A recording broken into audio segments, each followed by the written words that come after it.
them randomly. Randomly, we have these kind of data points we have. So when we take like that, all these data points are spread like this. Here one, here one, here one, here one. If you want to bring a mean between, right? So what is the mean?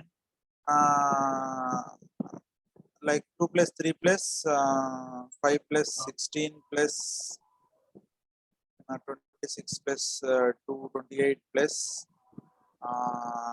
28 plus Yes, 38 and 47. 47.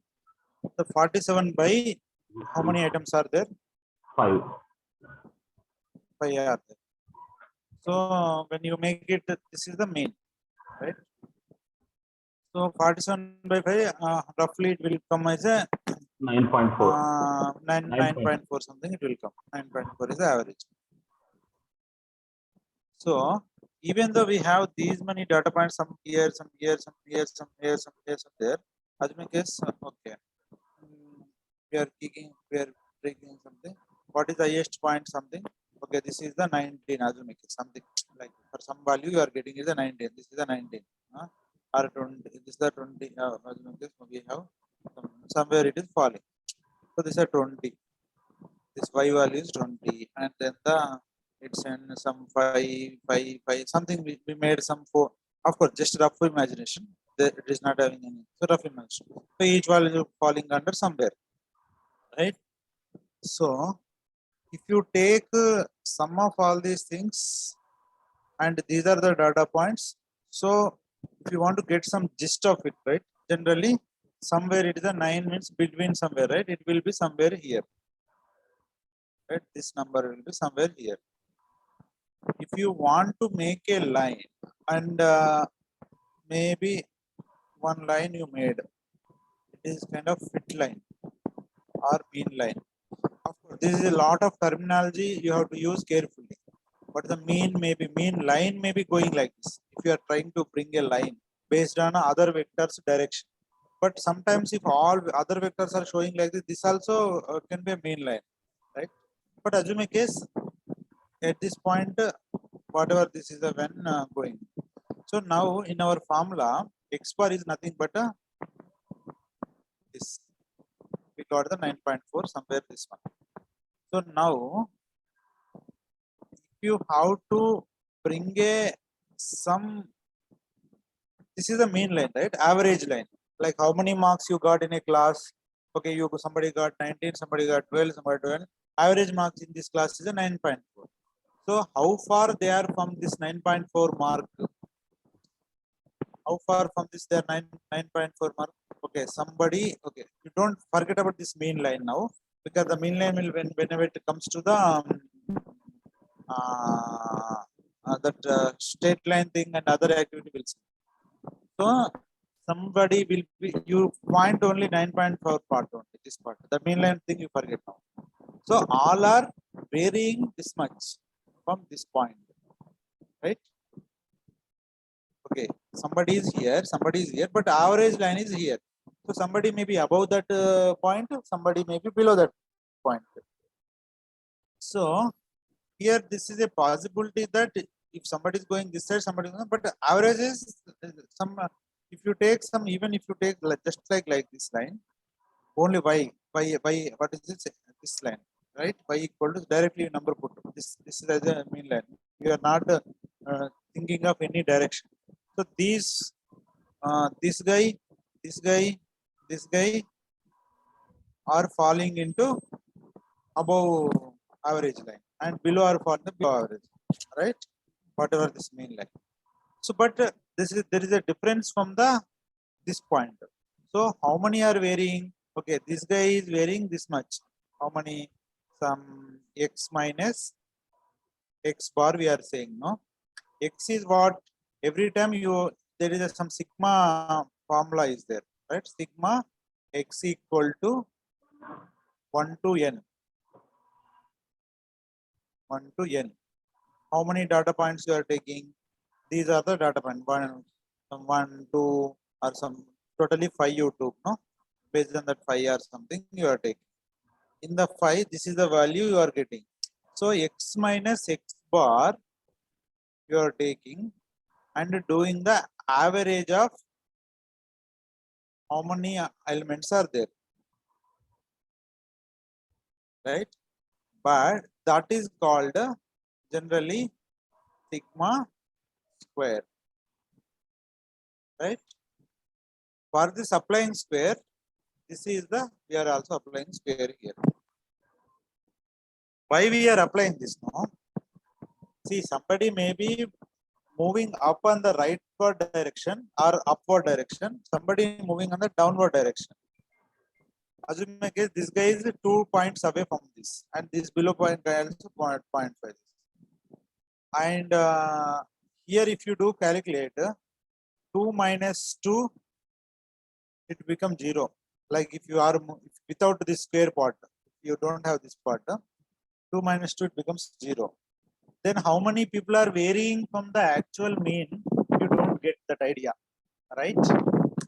So in order to make that value positive, so that okay, one guy is this much distance, other guy is this much, still even though it's the negative side direction, you want to take the account of positive value, that modulo value you have to take.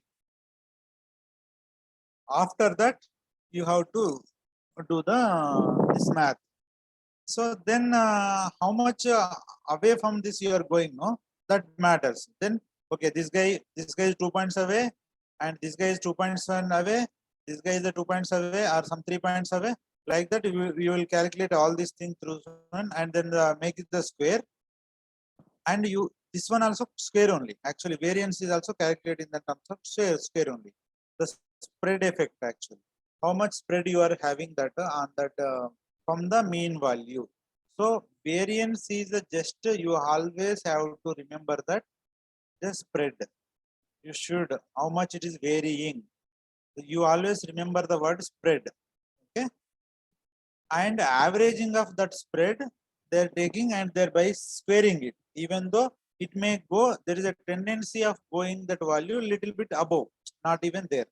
Even because this mean line, we may take this direction, this, sometimes this direction. There is a possibility of taking different direction, right?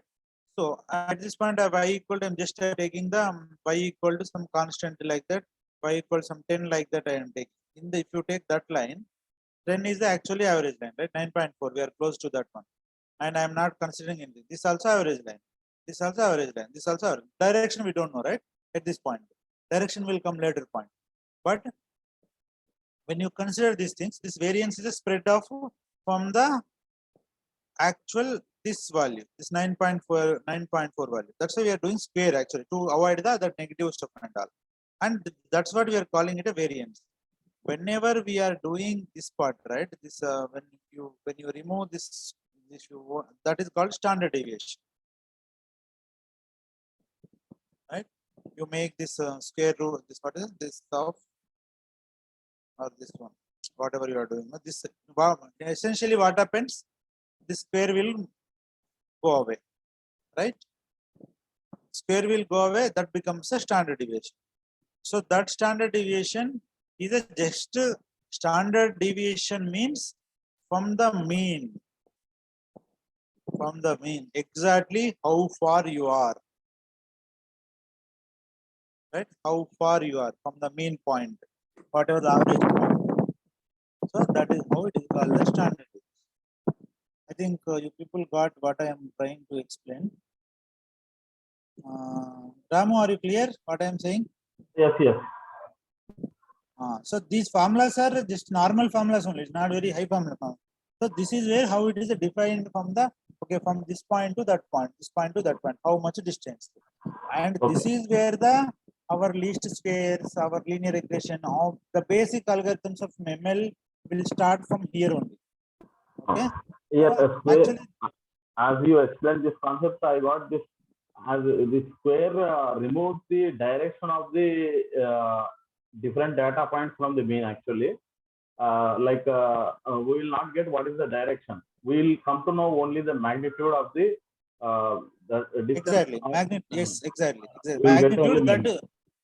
that if you consider 2 like plus 2 minus 2 x bar x minus x bar this is the mean, right? This part Yes. is the mean, right?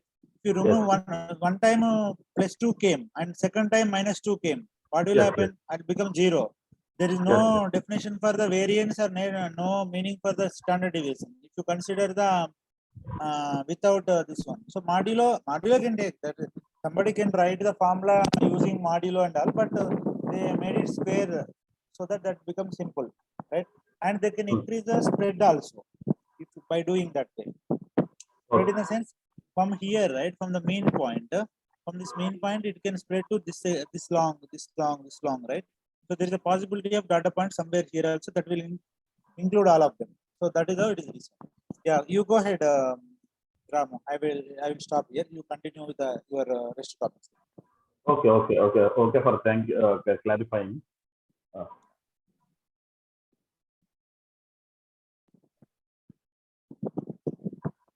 So is my screen visible like variance formula?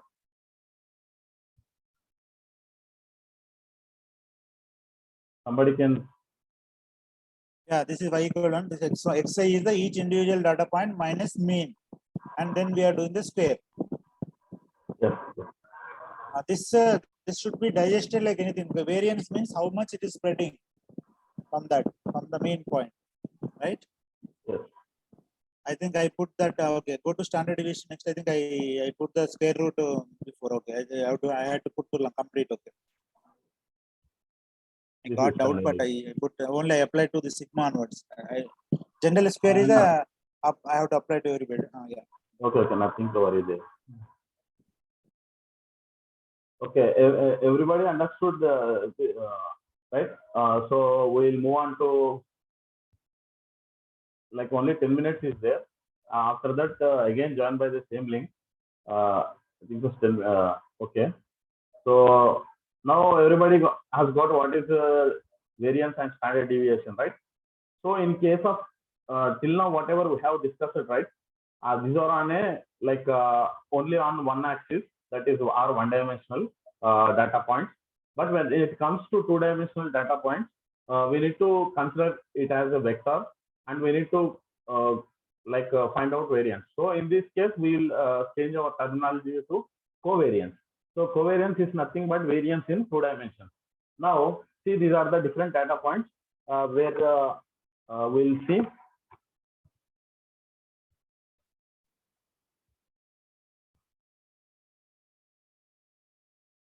See, this is the mean. Actual variance does not explore relationship between any variables.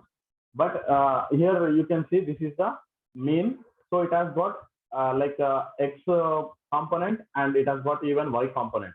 Similarly, for every data point, we have like x component and y component, right? So in 2D, we need to we'll not call it as variance, then we'll call it as covariance. So here comes covariance. Covariance is now till now we have seen like variance is 1 by n summation I equal to 1 to n xi minus x bar whole square. Everybody knows xi is nothing but different data points. X bar is mean. This is square, right? So we can write it as similarly. These two equations are same. Here we are splitting the square into two parts, that is xi minus x bar, that is xi minus x bar. Next we have like covariance. So whenever covariance we are talking, it means that the data points are the they are the notation of the each data point is a vector. So whenever we are saying that covariance, it means that the data points are in a xy plane or yz plane or any plane. So 1 by n summation I equal to 1 n xi minus x bar, where yi minus y bar. Here comes the picture, that is yi minus y bar. So we are replacing xi minus x bar with yi minus y bar because we need to consider the y component of the any data point and even y component of the mean. So that's how the covariance comes into picture. Covariance is nothing but the variance, but whenever the data points are like vectors, then we need to go for covariance. So why we need to know covariance means it will be useful in principal component analysis, where if you are knowing what is covariance, then only we can go for using principal component analysis in dimensionality reduction for our any data set. So we have like covariance xx is variance of x. So if you are talking covariance xx, it means that they are on the same line. So it means that it is variance. So covariance xy is nothing but covariance yx. That is, we can call it as like commutable, something like we can interchange x to y or y to x. Then the both will come same, the covariance. Like covariance is, we have discussed, this is the formula. Now, if we are considering any data set where each data point represents a vector, like each point will have x component and even y component, as discussed by Sri Krishna. He has said something like this, same thing, but that is for variance. Now this is for covariance. Now we can see here star represents the mean of the data. Then we can, now we are considering a point. Here it represents x component of this vector, this data point, and y component of this data point, something like -4, it is -3, comma, -4. So here this particular point represents what? -3, comma, -4. So now we can see this, the big star represents the x component of mean, that is 0, and y component of mean on y-axis, that is 0. So here we have taken our mean point as the origin. So here we can see x bar and y bar, x1 and y1. So we can see that x1 minus x bar is lesser than 0, and y1 minus y bar is also lesser than 0. And if you are considering this point, here it says that x1 minus x bar and y1 minus y bar are greater than 0, that is, both are positive. So here comes, with this covariance, we can know whether it is a negative correlation or whether we are having a positive correlation. In case of like variance, as Sri Krishna said, like we are eliminating the direction of that, like we will not consider the negative values. But in this case, we are going to consider those negative values, and we are going to say whether they are representing, the whole data set is representing any negative correlation or positive correlation. So here we can say that in this data set, we can see like xi minus x bar, y minus y bar is lesser than 0 in whatever the points are in this like plane, in this quadrant. Xi minus x bar, yi minus y bar lesser than 0, it means that negative. So here also negative. So most of our data points are in the positive. So we can say that this is a positive relation. So everybody got right? What is positive relation in covariance?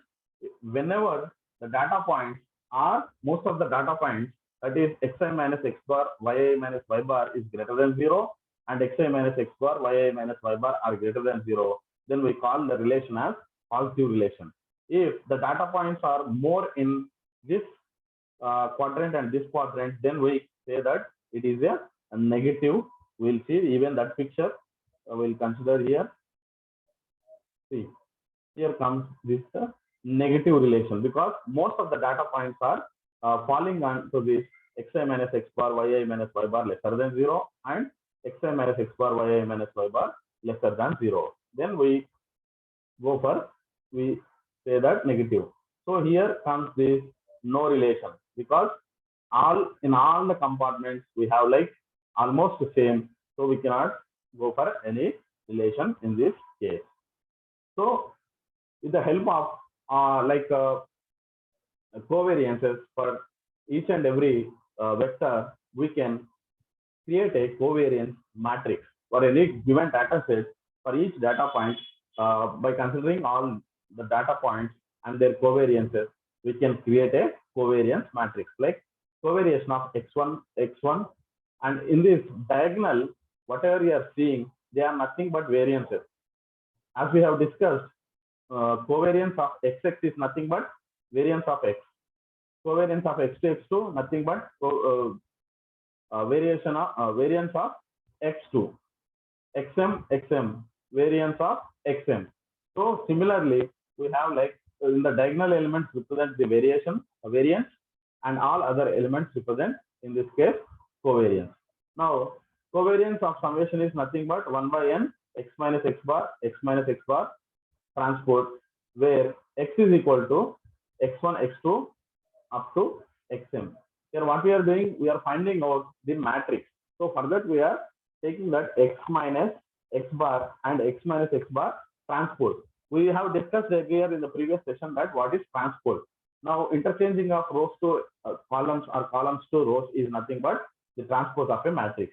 Here comes 1 by n x minus x bar or x minus x bar is the transpose. Remember this covariance matrix, we are going to use this in like PCA, that is principal component analysis for dimensionality reduction. There we will use this covariance matrix. So diagonal elements are variances. As I have said, that covariation of x is nothing but variation of x. Covariance matrix is symmetric because as we have said that the upper triangular matrix and lower triangular matrix will be equal in this case. So the Aij is equal to Aji. Then we call that matrix as symmetric matrix. So in this case, it is like COV x1, x2 and COV x2, x1 will be both same. So that's why it is symmetric matrix. Because whenever we are calculating relation between